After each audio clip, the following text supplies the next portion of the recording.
Seigneur, parle à ton peuple. Visite ton peuple. Mais après cela, il y avait une grande silence qui s'est imposée. Je voulais continuer de prier, mais la silence s'est imposée à moi. Alors je suis resté tranquille. J'ai été resté tranquille. Clairement, j'ai entendu une voix qui me disait: supposons que je t'utilise par des miracles. Supposons que je te donne tout ce que tu me demandes. Quelles seront les retombées de tout ça? Église, écoutez-moi très très bien. À tout moment, je serai devant vous. Écoutez-moi vraiment très très bien. Les jours qu'il m'a choisi, les jours qu'il m'a appelé, il m'avait dit ceci: je mettrai mes paroles dans ta bouche. Donc quand je suis devant vous, je ne vous parle pas de ma part. Vraiment, je vous parle de la part de Dieu. Alors la voix me disait ceci: après que je t'utilise, quelles seront les retombées? Je voulais dire à quelqu'un, à un homme de Dieu, à un serviteur de Dieu, à une servante de Dieu, quel but poursuivrez-vous après avoir prêché la parole de Dieu? Après avoir prêché la parole de Dieu, quel but poursuivrez-vous? Quelle est votre motivation? Que les gens vous acclament, que les gens vous félicitent. Mais non, ce n'est pas ça le but. Alors l'Éternel m'a convaincu. Quand cette femme m'a posé la question, moi-même j'ai répondu: les retombées, c'est de gagner des âmes. Quand j'ai répondu gagner des âmes,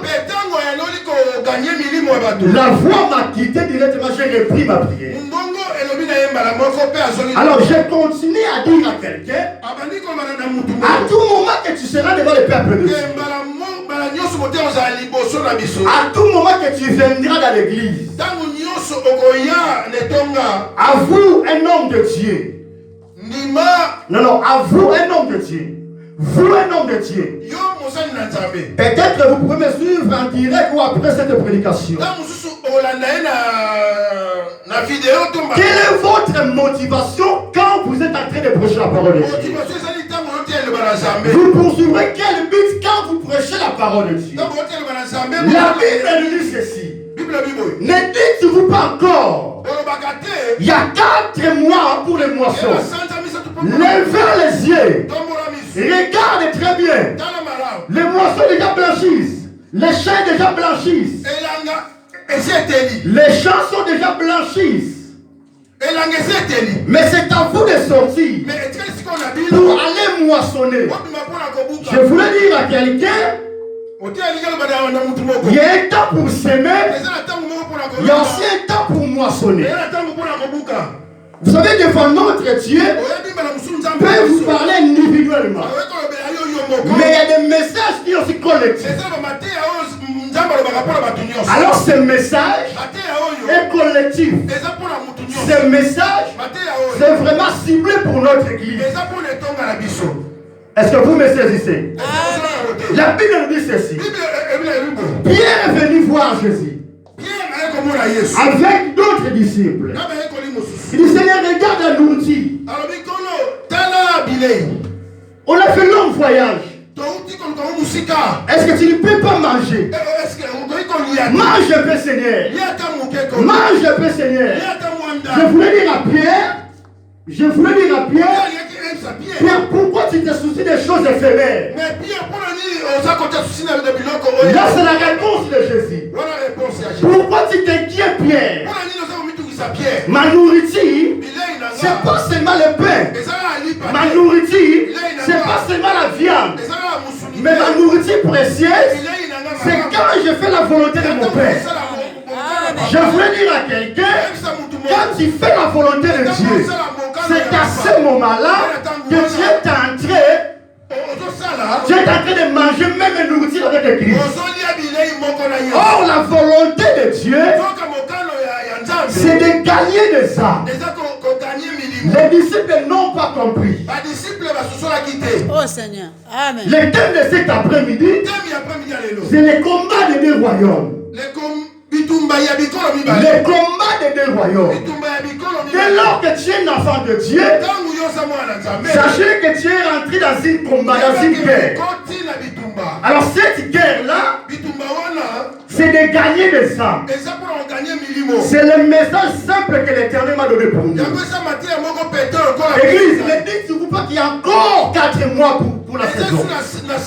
Levez-vous, peuple de Dieu. Quand Dieu regarde cette église, il ne voit pas encore cette église comme vous le voyez. Quand l'Éternel regarde cette assemblée, il voit déjà beaucoup de personnes. Or, c'est à nous maintenant de sortir pour aller moissonner. Est-ce que vous me saisissez? Il dit levez les yeux. Les champs sont déjà blanchis. C'est à vous de sortir. C'est à vous d'aller moissonner. Moi, je fais déjà ma part. Quand vous avez prié, quand vous avez demandé, j'ai envoyé des personnes. Je vous ai déjà exaucé. Mais le reste maintenant, c'est à vous de faire aussi votre part. Or, c'est lui qui sort pour évangéliser. Il ne peut pas manquer la bénédiction. Est-ce que vous me saisissez? Amen. La Bible nous dit ceci. Ils ont marché avec Jésus. Ils ont vu Jésus prêcher. Jésus gagnait des âmes.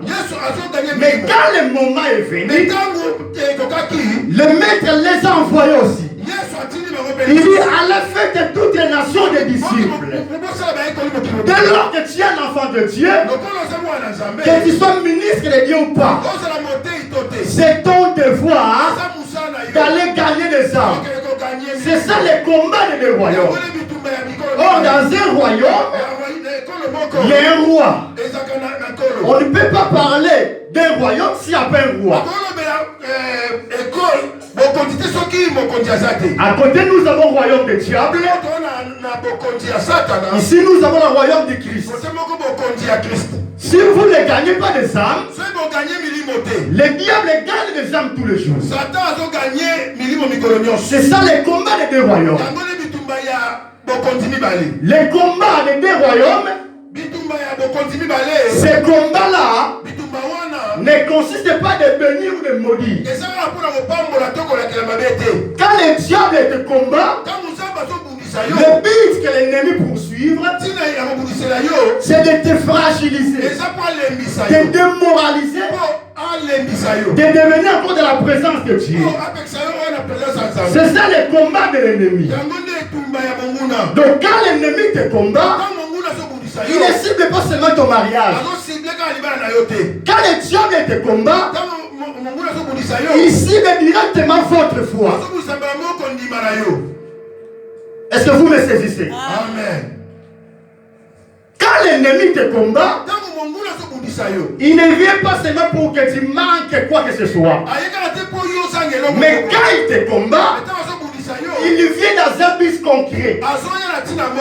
Qu'il t'éloigne de la présence de ton Dieu. C'est ça le but primordial pour le diable. C'est pour cela quand il était venu dans le jardin d'Éden, avec prédication simple, est-ce qu'il t'a réellement dit? Le but c'était pas que leurs yeux s'ouvrent. Mais le but c'était qu'il éloigne de la présence de l'ex-créateur.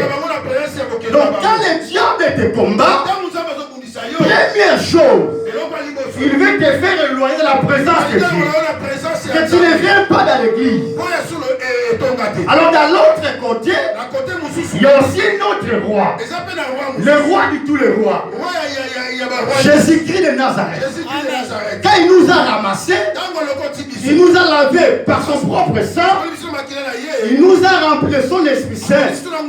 Dans un seul but, de sortir pour aller évangéliser. Quel est votre but? Et toi qui es un enfant de Dieu. Frère, je n'ai jamais vu quelqu'un qui évangélise, il reste pauvre. Il y a des réponses à votre vie. Vous allez les recevoir dès lors que tu comprendras. Il faut que je sorte pour évangéliser. Non seulement évangéliser, mais il faut que vous ramenez le peuple dans cet endroit. C'est ça le but de ce message. Nous allons sortir pour prêcher, mais nous allons aussi convaincre par l'Esprit de Dieu de ramener les gens ici présents. C'est ce que Dieu attend de nous. Je crois que c'était l'année 2015. Alors, j'étais en train de prier. J'ai vu un artiste congolais. Je n'ai pas compris. Avec un grand bateau blanche. Mais là-dedans, il y avait beaucoup de personnes. Alors, je me demandais, Seigneur, qu'est-ce que ça signifie? L'Éternel m'a répondu. Vous voyez cet homme? Il est orgueilleux. Parce que dans le monde des ténèbres, il a tellement beaucoup de grades. Alors, il a reçu tous ces grades-là parce qu'il a ramené beaucoup de personnes aussi dans le monde des ténèbres. Mais je bénis l'Éternel. Quand ce bateau est débarqué, non, débarqué, arrivé quelque part, ce bateau est chaviré, si je peux dire comme ça, et fait un accident en fait. Est-ce que vous me saisissez? Amen. Donc, c'est lui qui gagne beaucoup de âmes. L'Éternel lui bénit aussi beaucoup. Parce que la Bible dit ceci. Si une âme sur la terre est répandue, il y a une grande fête là dans le ciel. Il n'y a pas une grande fête là dans le ciel. Quand l'Éternel te bénit. Il n'y a pas une fête là dans le ciel. Quand tu auras ton mariage, il n'y aura pas la fête là-bas. Quand tu auras les papiers, il n'y aura pas la fête là-bas. Quand tu auras quoi que ce soit. Mais il y aura une grande fête là-bas. Quand tu feras que une âme soit convertie. Est-ce que vous me saisissez? Amen. Gloire. Merci. Je sais que c'est un message inattendu. Hosanna. Vous n'attendez pas cela, je sais, je vous comprends. Vous m'avez entendu de parler d'autre chose, mais je suis l'esclave de Dieu. Amen. Il m'avait dit, tout ce que je mettrai dans ta bouche, c'est ce que tu parlais. Amen. Je ne peux pas défier notre Dieu. Moi, je vais préparer autre chose. Mais il m'a dit, non, pas cela. Parle ce message. J'ai un plan pour cette assemblée. Il y avait un jour, Pierre demande à Jésus. C'est moi, j'étais un grand pécheur. C'est ma façon de vivre et nourrir ma famille. Mais là, tu m'appelles. Tu me prends en otage. Ok, je vais te suivre. Mais quelle sera le retombée? Quelle sera le retombée? Donc Pierre voulait dire à Jésus, Seigneur, j'étais pêcheur de poissons. D'ailleurs, tu m'avais dit que je deviendrais pêcheur d'hommes. Alors là, maintenant, je suis pêcheur d'hommes. Mais quelle sera le retombée à toute personne qui va laisser sa maison, sortir pour prêcher la bonne nouvelle? Quelle sera le retombée? Quelle sera le retombée? Écoutez la réponse de Jésus. Dans ce siècle présent, tu seras au centuple. Je voulais dire à quelqu'un, celui qui sort pour évangéliser, il y a le centuple qui t'attend. Amen. Oh yes, gloire au Seigneur. Gloire au Seigneur. Alléluia.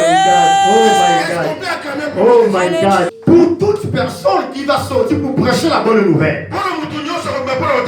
Pour le siècle présent.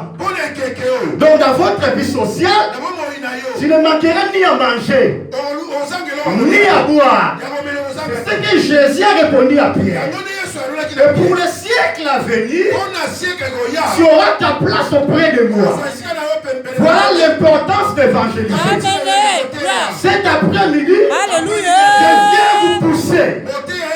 Allez sortir. Allons ensemble.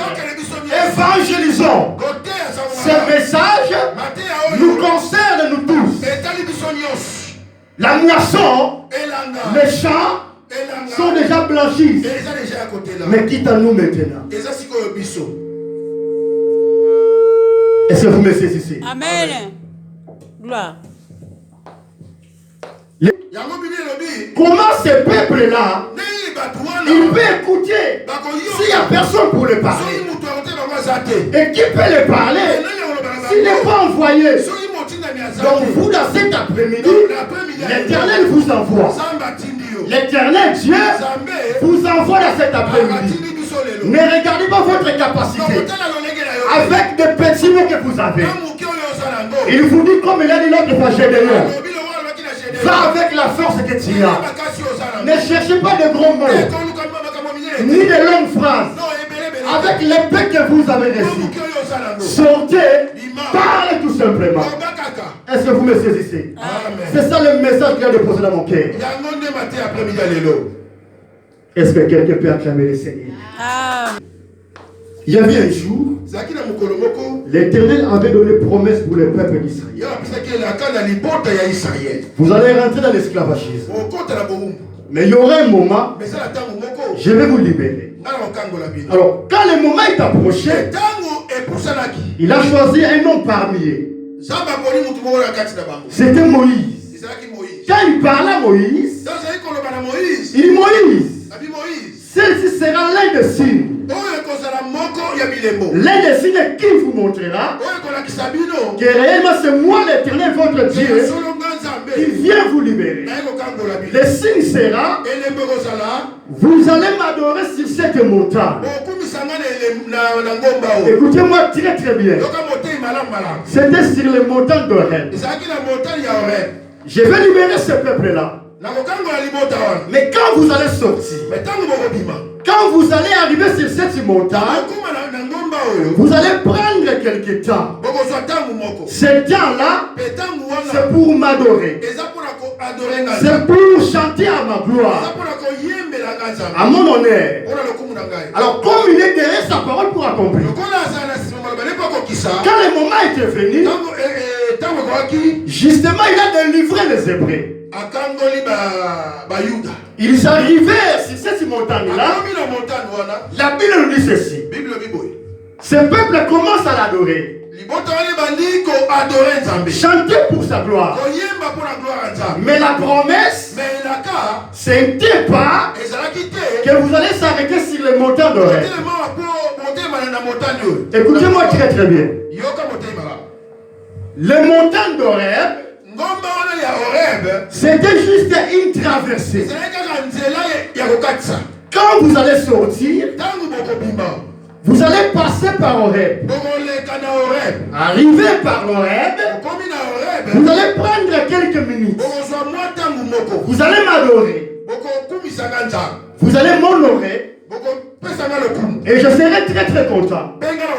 Mais je ne vous dis pas que la promesse, c'est de rester sur les montagnes d'Horeb. Alors je voulais dire à quelqu'un, dans notre assemblée, nous avons peut-être 20 personnes. Ça fait pas mal des années. Oui, la Bible nous dit ceci. Là où 2 ou 3 sont réunis à cause de son nom, ils ont mis les deux. C'est bien bon. Mais les problèmes, là c'est horrible pour nous. Est-ce que vous me saisissez? Amen. Je dis là c'était horrible pour cette église.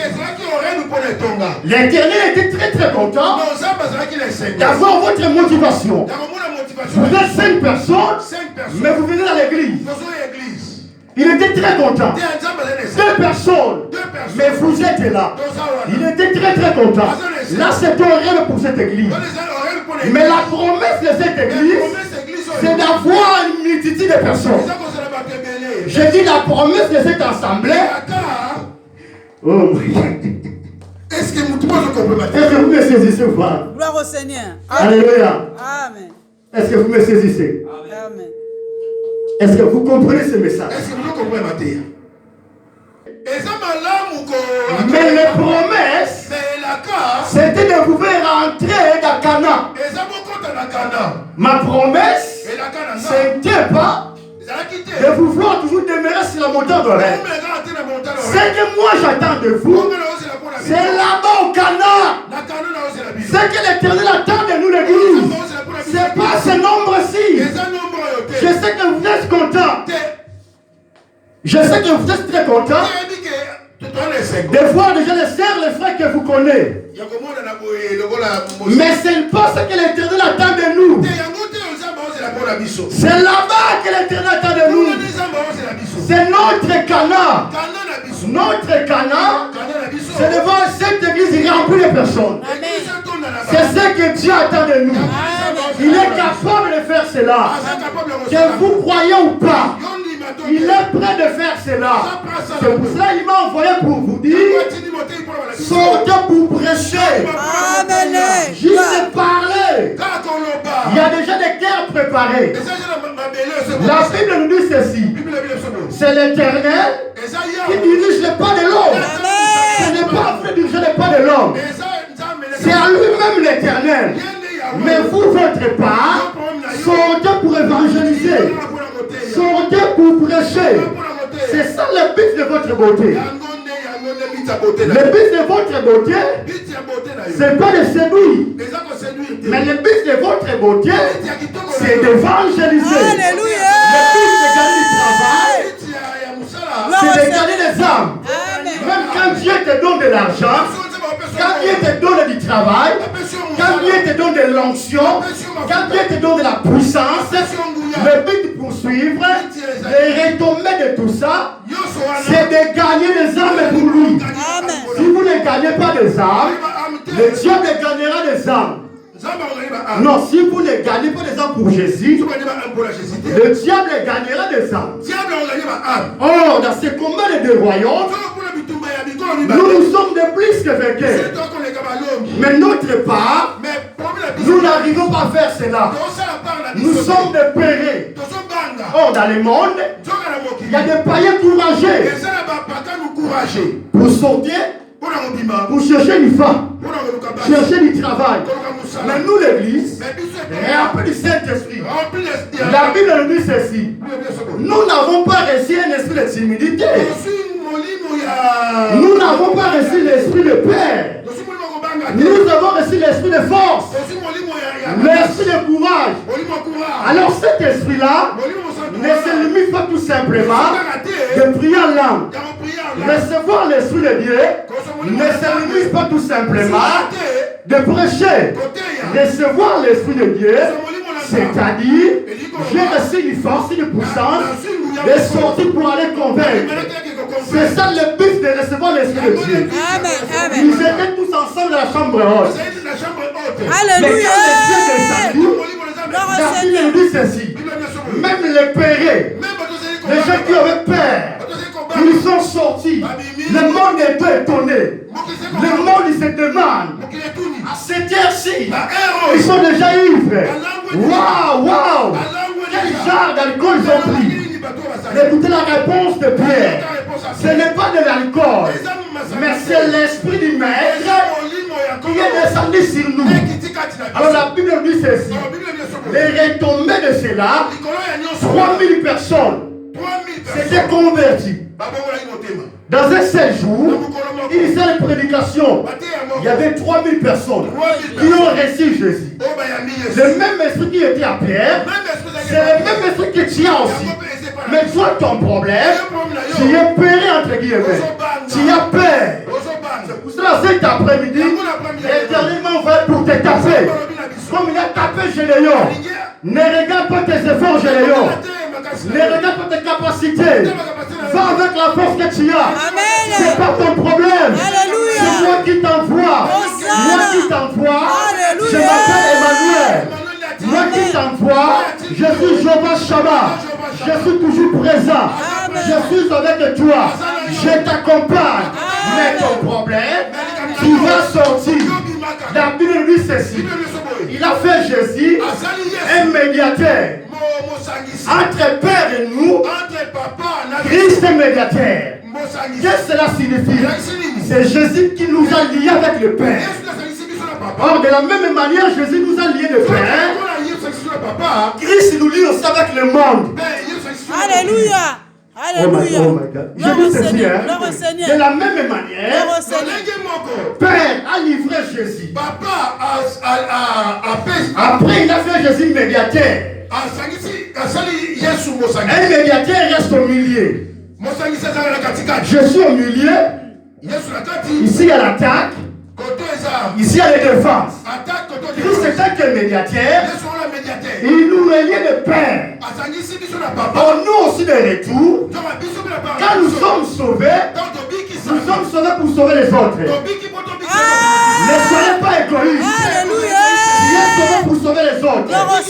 C'est pour ça la Bible nous dit, crois au Seigneur Jésus.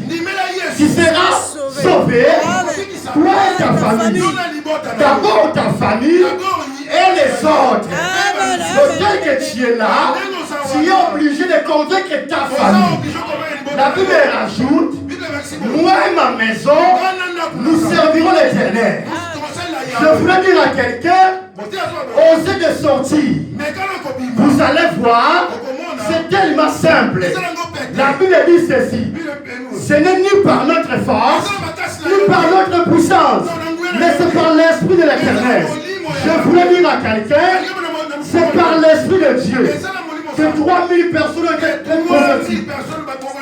Ça sera toujours par l'Esprit de Dieu que ta famille sera convertie. Je dis ça sera toujours par l'Esprit de Dieu. Ça ne sera pas par tes propres paroles.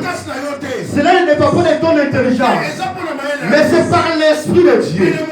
Alors le problème qui est là, il faut oser. Il faut sortir.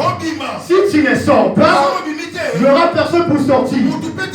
Je veux dire à quelqu'un, tel que vous êtes là, l'Éternel compte sur vous. L'Éternel compte sur vous. Vraiment, l'Éternel compte sur vous. Je ne vous parle pas de vous parler. Si vous pratiquez ce message, vous allez vivre oh my God.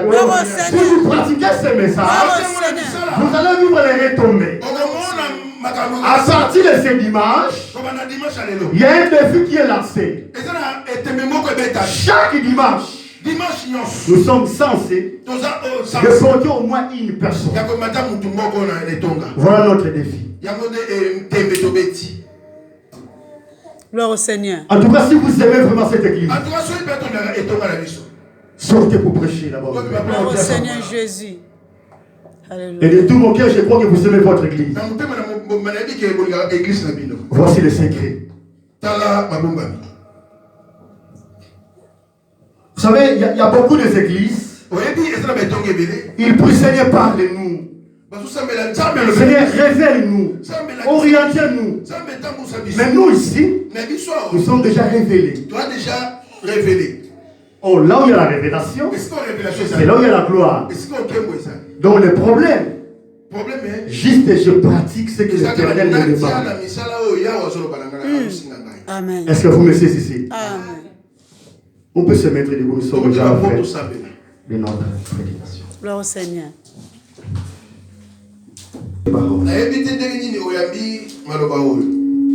Mais nous allons prier. Demande à Dieu la force d'évangéliser. Demande l'aide du Saint-Esprit. Le courage du Saint-Esprit. Prie au nom de Jésus. Alléluia. Prions.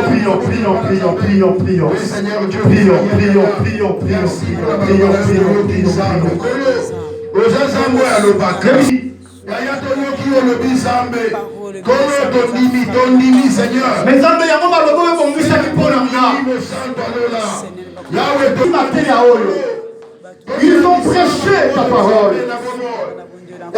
Rendre ils sont capables de dire Rendre ils sont capables de dire Priez, priez, priez, priez.